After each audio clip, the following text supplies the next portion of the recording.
महिलाओं का मन कितना नाजुक होता है और उम्मीद उम्मीद तो ऐसी कि उम्मीद पर जिंदगी बिता दें। आज मैं वृद्धाश्रम गई थी। अनाथ आश्रम अक्सर जाती रहती हूँ, लेकिन वृद्धाश्रम पहली बार गई थी।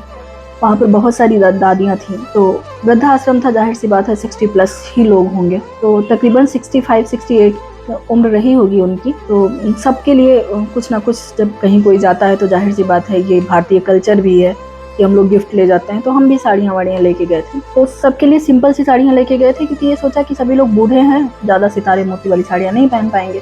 लेकिन दुकानदार ने क्या किया, 10 साड़ियाँ सितारे मोती वाली रख दी। तो सबको सिंपल साड़ियाँ दे रहे थे, लेकिन क्वांटिटी में चूंकि ज़्यादा थी, तो मतलब लेडीज़ वहाँ पे कम थी और साड़ियाँ ज़्यादा थी, कोई प्रॉब्लम नहीं थी। तो जो सितारे मोती वाली साड़ियाँ थी वो अलग साइड में रखती, और प्लेन साड़ियाँ जो सिंपल वाली थी वो सबको देने लगे। तो उसमें से एक दादी मेरे पास उठ के आई। उन्होंने बोला, बिटिया एक बात कहें? तो मैंने कहा, हाँ दादी बोलो। तो बोली, ये मेरी साड़ी वापस ले लीजिए, मुझे ये वाली साड़ी दे दीजिए। एक साड़ी पर उन्होंने हाथ रखा, रेड कलर की साड़ी थी सितारों वाली। तो मैंने कहा, दादी ये साड़ी सितारे लगे, आपको चुभेंगे, आप पहन नहीं पाएंगे। तो उन्होंने कहा, बिटिया मैं अपने लिए नहीं कह रही, हो सकता है मेरे बेटे मुझे लेने आ जाए, मेरी पोती की शादी है, पैर पूजने के लिए मांग रही हूँ। तो मैं मुस्कुराई, मैंने कहा ले लो, और दोनों ले लो। तो हमने कहा, कब से आप घर नहीं गई? तो बोली, 2 साल हो गए बिटिया, कोई मिलने भी नहीं आया है, कभी कभी फोन आता है तो ही पता चला है। तो हमने कहा, क्या शादी में आएंगे लेने के लिए? तो बोली, हो सकता है आ जाएं लेने। तो अब आप सोचिए कि उन्हें खुद यकीन नहीं है कि उनके घर वालों में से कोई उनको लेने आएगा पोती की शादी में, लेकिन फिर भी मतलब उन्हें पैर पूजने की वो चिंता है कि अगर मैं जाऊंगी तो खाली हाथ पैर कैसे पूजूंगी।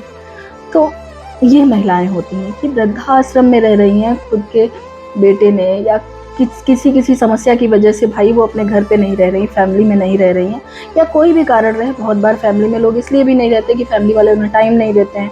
तो उन्हें लगता है कि चलो वृद्धाश्रम रहेंगे, कम से कम 4 दोस्त मिल जाएंगे, ज़िंदगी थोड़ी खुशहाली से गुजरेगी, 4 लोगों से बात कर लूँगी। क्योंकि एक एज के बाद तो नहीं मन करता है ना मोबाइल खेलो, एक एज के बाद तो नहीं मन करता ना टीवी देखो। तो इसलिए ये भी कारण होते हैं खैर वृद्धाश्रम में रहने के।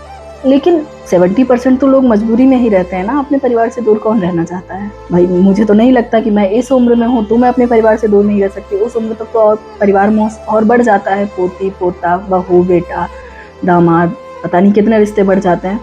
तो मैं सिर्फ आपको ये बताना चाहती हूँ कि महिलाएं कितनी उम्मीद रखती हैं अपनी जिंदगी में, और ये सच बात है कि बहुत पवित्र मन होता है उनका। कोई कितना भी कष्ट दे, लेकिन वो उनके मन में कोई द्वेष नहीं होता, उनके मन में कोई नफरत नहीं होती। आज मैंने किसी भी महिला, मतलब मैं वहाँ 5-6-7 घंटे रही तकरीबन, मैंने किसी भी महिला के मन में अपनी फैमिली के लिए कोई द्वेष नहीं देखा, अपने बेटों के लिए कोई वो नहीं था, मतलब या अपनी बेटियों के लिए, किसी के लिए भी। मतलब क्या ही बोलूँ, मैं भावुक हो रही हूँ।